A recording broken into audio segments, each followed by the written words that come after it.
Alors à la base, on avait décidé de se rassembler pour pouvoir soutenir nos collègues qui se sont fait agresser en Guyane. Et on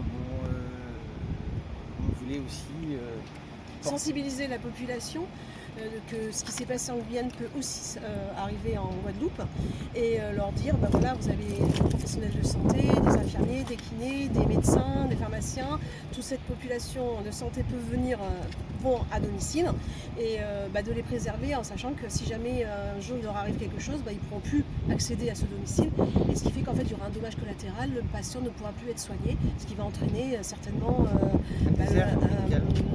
d'une part il n'y aura plus de médecins ou d'infirmiers qui voudraient aller dans ce secteur-là, donc il y aura un désert médical. En fait, on voulait faire, on leur a demandé, on a pu les rencontrer et on leur a demandé de faire une campagne de prévention en concertation avec l'ordre infirmier, tout en sachant qu'au niveau national, il va y avoir aussi la mise en place dans les ARS de référents sécurité, pour que les collègues puissent intervenir de façon sécuritaire au domicile des patients.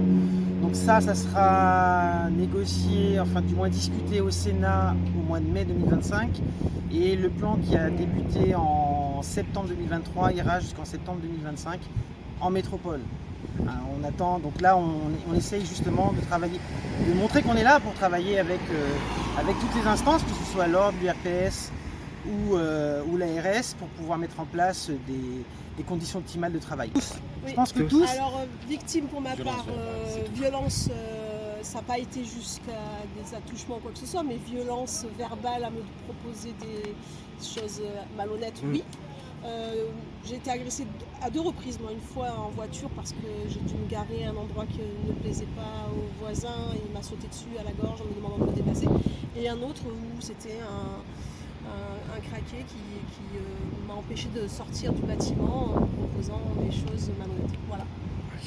Moi, je suis arrivé chez une patiente, alors ça date d'il y a quand même quelques années, mais c'est quand même des choses qui peuvent marquer, qui marquent. Je suis arrivé chez une patiente sur la terrasse, comme à l'habitude, pour lui faire ses soins.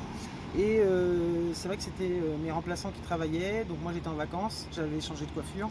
C'est une patiente qui était bipolaire, qui avait un trouble psychiatrique. Et en arrivant, je m'assois comme à l'accoutumée, j'attends qu'elle arrive avec sa caisse de traitement et je l'appelle plusieurs fois. Et je vois qu'elle tarde à venir et je me suis assise. Et ça, je veux que les collègues soient vigilants avec ça, mais dos à la porte de la cuisine.